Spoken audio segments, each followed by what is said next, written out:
어떻게 원로 목사님하고 맞춘 거는 아니었는데 우리 송구영신 예배하고 본문이 똑같아서 원로 목사님도 놀라고 또 저도 놀라고 그렇게 했습니다. 말씀은 본문 말씀은 똑같다 한다 해도 우리 하나님이 주시는 은혜가 각각 있게 되기를 주의 이름으로 축복합니다.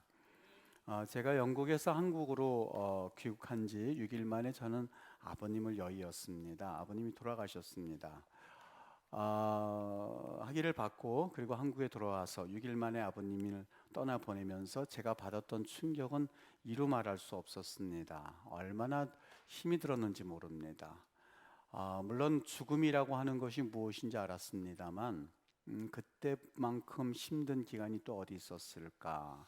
하늘이 무너지는 것 같았습니다. 그래서인지 언젠가 몸이 아파서 너무 힘이 들었을 때에 문득 내가 만일 하나님 나라로 간다면 남아있는 어린 자녀들은 얼마나 충격이 클까 하는 것이 문득 떠올랐습니다. 저를 근심하게 만들었습니다. 내 자녀들은 충격이 얼마나 클까. 내가 그래도 그때는 30이 넘어서 아버지를 여의었는데 만약에 내가 지금 하나님 나라로 간다면 내 자녀는 아직 어린데 얼마나 충격이 클까, 아버지 없이 살 수 있을까 하는 생각이 불현듯 드는 것이었습니다. 그때 그 아픈 와중에서 하나님이 문득 생각으로 제게 이렇게 말을 걸어오시는 것을 느낄 수 있었습니다. 야, 성훈아, 네가 없는 게 걔네들한테 무슨 문제가 되겠니? 내가 없어야 문제지. 물론 애비 없이 자라난 자녀들이 쉽지는 않겠지만 믿음만 있으면 그것 극복할 수 있단다. 네 안에 네가 없으면 사는 게 약간은 힘들겠지. 그러나 나만 있으면 네 안에는 얼마든지 행복하게 살 수 있으니까 너 착각하지 말아라. 네 자녀들에게 있어서 내가 없어야 문제지 너 없는 건 문제도 아니야 하는 생각이 떠올랐습니다. 얼마나 제가 더 섭섭했고 얼마나 오히려 하늘이 무너지는 것 같은 그런 마음이 들었습니다. 책상에 앉아서 오래오래 생각해 봤는데 아무리 생각해도 그 음성, 그 말씀, 또 그 생각이 맞다는 생각이 들었습니다. 제가 없는 게 문제가 아니라 하나님이 없는 게 문제이고 제가 있어서가 아니고 하나님을 만나는 게 더 우선이다라는 생각이 들었습니다. 그러면서 그 생각에 동의가 되면서 그때 문득 눈에 들어온 말씀이 로마서 1장 17절 말씀, 오직 의인은 믿음으로만 산다라는 말씀이었습니다. 여러분, 정말 그런 것 같습니다. 하나님의 사람들은 믿음으로 사는 것이 진정으로 잘 사는 법입니다. 믿음으로 사는 의인은 성경에 보면 시냇가에 심기운 푸른 나무와 같다라고 말하고 시절을 쫓아 과실을 맺는 것 같다라고 말씀을 하고 있습니다. 그런데 믿음이 없는 사람은 바람에 나는 겨와 같다. 믿음이 없는 사람들은 모양은 있으나 실속이 없다라고 표현하고 있습니다. 아버지가 있으면 살 것 같고 아버지가 없으면 못 살 것 같고 자식이 있으면 살 수 있을 것 같고 자식이 없으면 못 살고 남편이 있으면 좋은 것 같은데 없으면 어떻게 사나 그렇게 걱정하는 것은 절대 믿음이라고 할 수 없습니다. 돈이 있으면 잘 살 수 있을 것 같고 돈이 없으면 왠지 불안하고 명예가 있으면 행복하게 살 수가 있고 명예가 없으면 불행하다고 생각되어지는 삶은 절대 믿음의 삶이라고 할 수가 없습니다. 왜냐하면 자식과 남편과 아내는 그리고 돈과 명예와 권력은 언제든지 없어질 수 있는 사실상 불안한 존재이기 때문에 그렇습니다. 만일 그러한 나약하고 불안한 존재가 없으면 나는 못 살 것 같아 라고 하는 마음이 있다면 여러분 그것이 어떻게 믿음이라고 할 수가 있겠습니까? 우리에게는 없어서는 안 될 분 한 분이 있는데 바로 하나님 한 분입니다. 우리에게서는 없어서는 안 될 분은 하나님 한 분뿐이어야만 합니다. 하나님 한 분만 계시면 세상에 아무것도 없어도 문제 없습니다. 있으면 좋지만 사실 없어도 아무런 상관이 없습니다. 성경에 보면 바로 이 하나님 한 분이면 돼요 라고 하는 그런 분명한 믿음을 가진 사람들이 있었는데 그 중에 한 사람이 바로 아브라함이었습니다. 내 본토 친척 아비집을 떠나서 내가 지시할 땅으로 가라 라고 하는 하나님의 말씀 그 한마디에 뒤도 돌아보지 아니하고 갈 바도 알지 못한 채 정말 본토와 친척과 아비집을 떠나보낸 사람이었습니다. 여러분, 그때 그의 나이가 75세였거든요. 그 당시 갈대아 우르는요, 유프라데스 강 하구에 아주 비옥한 땅에 위치했었던 도시였습니다. 그 당시 인구가 25만 명이었던 점을 감안하면 아주 대도시 중의 대도시였습니다. 또 고고학 발굴에 의하면 그 갈대아 우르의 2층 상층집의 벽돌집이 나온 것을 보면 그 당시에 최고 문명을 가졌던 그러한 도시가 갈대아 우르였음을 알 수가 있습니다. 갈대아 우르 그 도시보다 1000년이 이후에 나타나는 그러한 문명 도시라고 할 수 있는 바벨론 도시도 사실 이 갈대아 우르보다 더 좋았다라고 장담할 수 없을 만큼 이 갈대아 우르라고 하는 도시가 최고 문명의 도시였습니다. 사람과 돈과 권력이 있었던 도시였었던 것이죠. 그런데 하나님께서 이곳을 떠나라라고 말씀을 합니다. 여러분, 이 말씀의 의미는 사람과 돈과 권력을 끈으로 삼지 말아라 라는 말씀과 똑같습니다. 이것을 끊고 나아가라 라는 말씀이었습니다. 그런데 아브라함이 이것에 순종했었던 겁니다. 어떻게 보면 쉬운 일인 것 같습니다만 절대 쉬운 일이 아닙니다. 사람을 떠나보내고 돈을 떠나보내고 그리고 명예를 떠나보내고 권력을 떠나보내는 것이 참으로 쉽지가 않습니다. 그것이 다입니다 라고 알고 있고 그것이라면 모든 것을 할 수 있을 것 같은 세상에서 정말 아브라함과 같은 믿음을 찾는 것이 쉽지가 않습니다. 우리는 대개 주님 주님 하나님 하나님 이렇게 외치면서 또 믿음 생활하는 것 같지만 실제로는 하나님을 믿지도 않고 하나님을 의지하지도 않습니다. 하나님보다는 본토를 의지합니다. 하나님보다는 친척을 의지합니다. 하나님보다는 아비의 집을 의지합니다. 그리고 돈을 의지하고 권력을 의지하고 오히려 그것을 더 믿고 신뢰합니다. 아니, 신뢰할 뿐만이 아니라 오히려 그것을 자신의 하나님으로 아는 경우가 얼마나 많은지 모릅니다. 아닙니다. 저는 그래도 하나님만 바라보고 있습니다 라고 하면서도 실제로는 돈을 위해서 기도하고 명예를 위해서 우리가 믿음 생활하는 경우가 얼마나 많은지 모릅니다. 다 그렇다는 것은 아닌데 신년이 되면 저부터라도 하나님 올 한 해 건강하게 해주세요, 올 한 해 행복하게 해주세요 라는 그 기도에서 더 나아가서 우리는 복을 달라고 기도하지 않습니까? 건강이 형통 아멘 하십시오 그러면 아멘 그럽니다. 사업의 형통 아멘 합니다. 그리고 명예의 형통 아멘 합니다. 가정의 평화와 가정의 안녕 그러면 아멘 합니다. 올해는 내 사업이 형통케 하옵소서라고 하는 것이 우리의 사실 헌금 기도 제목이지 않습니까?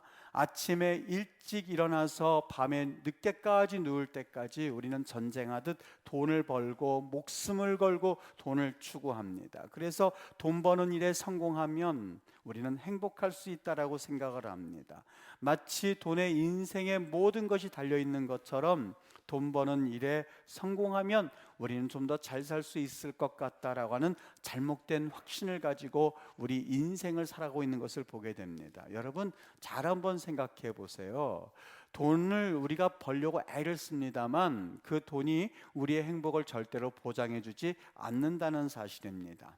대형 언론사가 조사 기관을 통해서 한국 사람들의 행복 지수를 조사해 본 적이 있습니다. 자그마치 10개 국가 나라 사람들에게 당신 행복합니까? 라는 것을 물어보았는데 1등이 브라질이었습니다. 전 국민의 57%가 나는 행복하다라고 답했습니다. 4등을 한 나라가 베트남이었는데 전 인구의 49%가 나는 행복합니다 라고 답을 했다고 합니다. 그런데 우리나라는 꼴등이었습니다. 7.1%, 100명 중에 7명만이 나는 행복합니다 라고 대답을 했다고 합니다.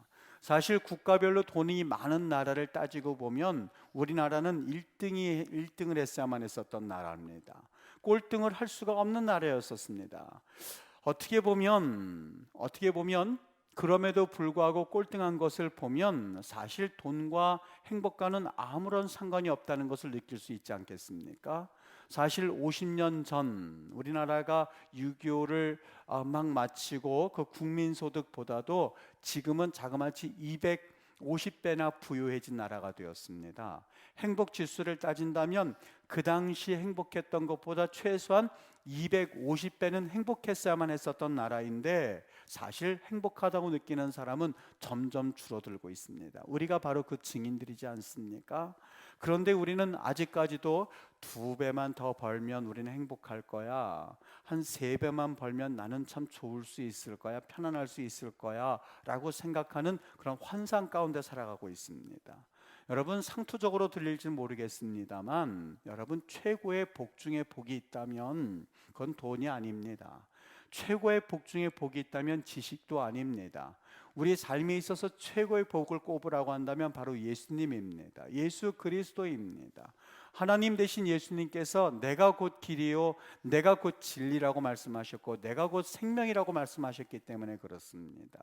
하나님께서 구원의 길이 여기 있다고 말씀을 하셨습니다. 여러분, 진정으로 행복한 길이라고 하는 것은 이 구원받은 백성들만이 경험할 수 있는 길이기 때문에 정말 최고의 복 중의 복은 예수님을 만나는 길입니다.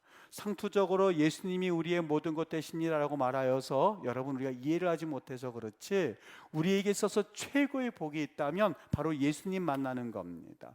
성경에는 그래서 창세기서부터 말라기까지 우리에게 가르쳐주고 있는 것이 있는데 그것은 돈도 아니고 명예도 아니고 지식도 아닙니다. 반복적으로 계속해서 우리에게 말씀해주고 있는 복 중에 복이 있는데 바로 예수님에 관한 것입니다. 예수님을 만나면, 예수님을 소유한 사람은 항상 기뻐할 수 있습니다. 예수님을 경험한 사람은 항상 감사할 수가 있습니다. 예수님을 경험한 사람은 정말 이 땅 가운데서 참 행복을 경험할 수 있다고 하는 것, 그것이 바로 성경이 우리에게 말씀하고 있는 내용입니다. 여러분, 아브라함은요 정말 하나님을 믿은 사람입니다. 그가 단순히 지식적으로 믿은 것이 아니라 그는 정말 가슴으로 믿었던 사람이 아브라함이었습니다. 생각해 보십시오. 그 당시 최고의 끈이라고 할 수 있는 본토와 친척과 아비집을 떠나라 라고 했을 때에 그 끈을 떨어뜨리는 것이 쉽지가 않았을 겁니다. 심지어는 그가 갈 바를 알지 못했다고 하였는데 그 끈을 놓아 보내고 아무 끈도 잡히지 않는 곳을 향해서 가라 라고 하는 것이 쉬웠겠습니까? 그나마 하나님께서 내가 너에게 후사를 줄게 라고 약속하셨습니다만 그에게는 25년간이나 아들이 없었습니다.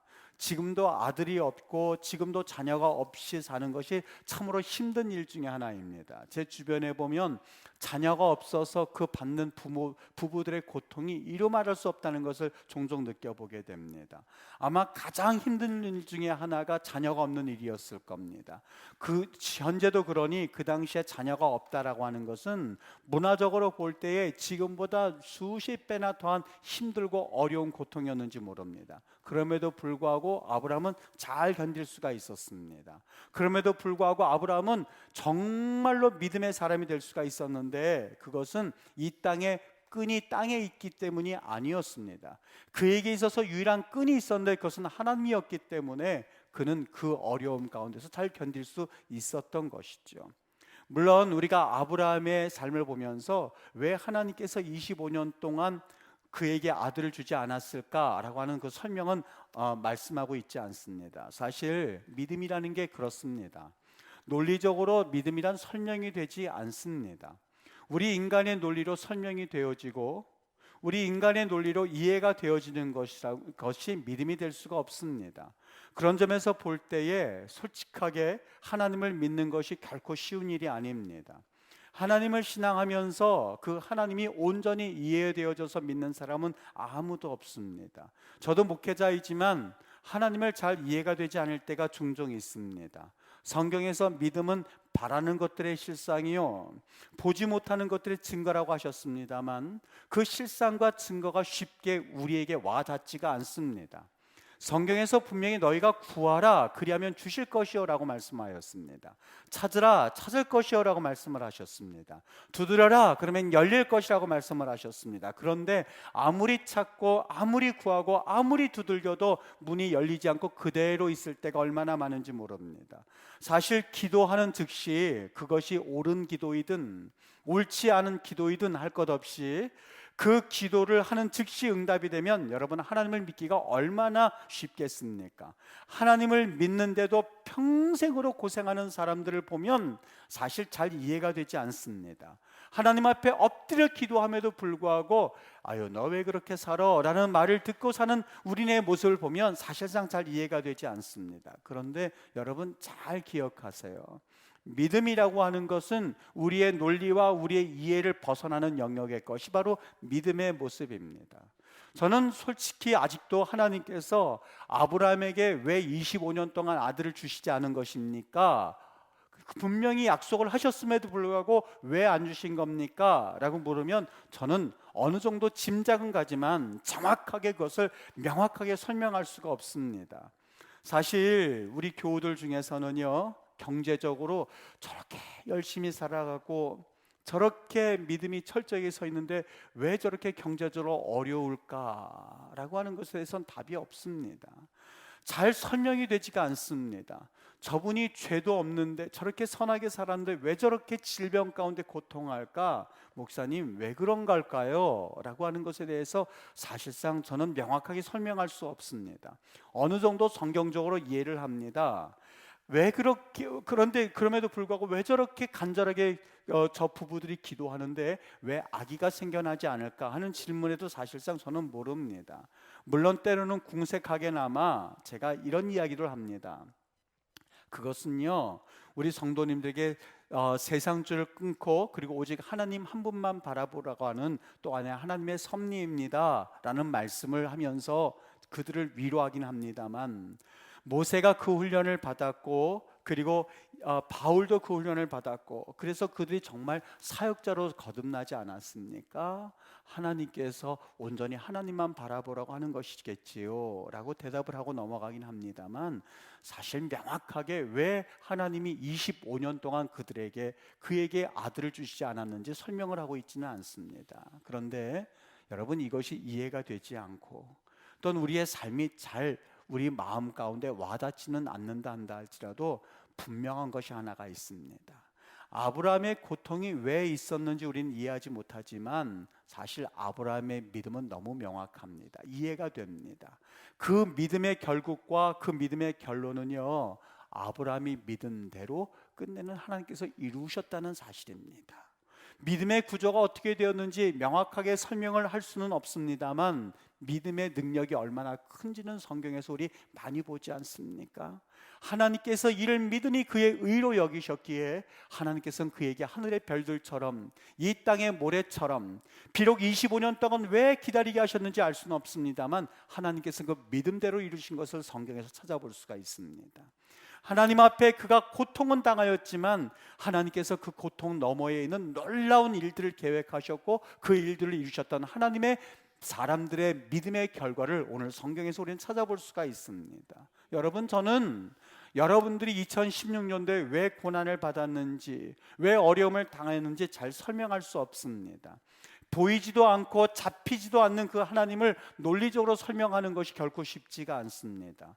왜 하나님께서 아브라함에게 그런 고난을 주셨는지 설명할 수 없는 것처럼 여러분들에게도 그 고통이 왜 있었는지 알 수는 없습니다만, 그럼에도 불구하고 우리가 분명하게 이해할 수 있는 것 한 가지가 있는데, 하나님께서 아브라함에게 믿음의 능력을 보여주셨고 하나님께서 아브라함의 믿음의 결과를 보여주셨던 것처럼 하나님께서 여러분들에게도 그런 믿음의 결과를 반드시 보여준다는 사실입니다.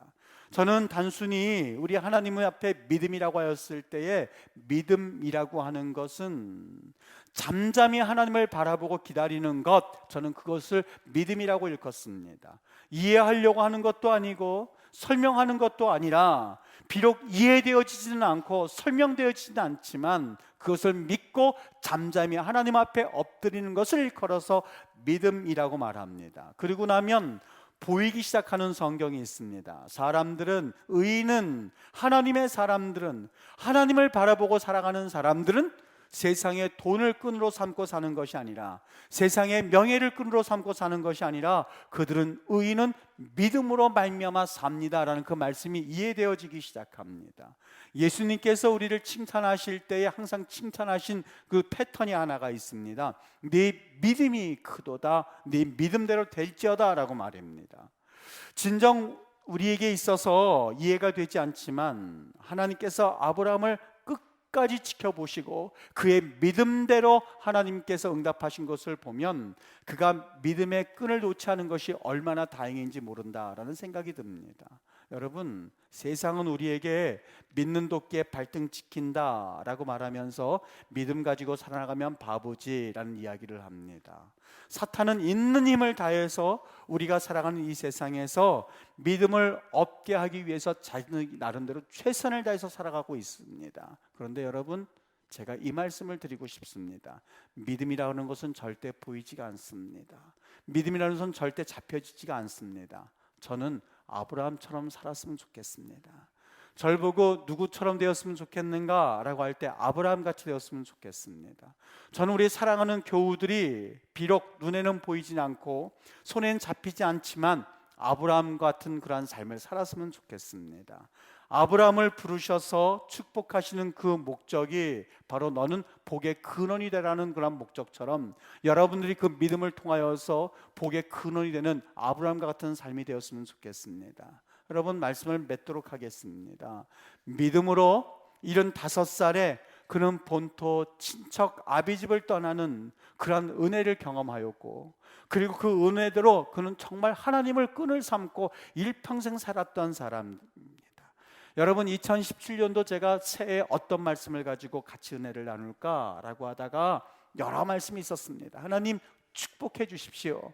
하나님 이들을 부강하게 해주십시오. 하나님 이들에게 큰 물질의 복을 주십시오. 그렇게 기도할 수도 있습니다만 저는 한 가지 욕심내고 싶습니다. 여러분, 예수님에게 조금 더 욕심을 내시는 한 해가 되었으면 좋겠습니다.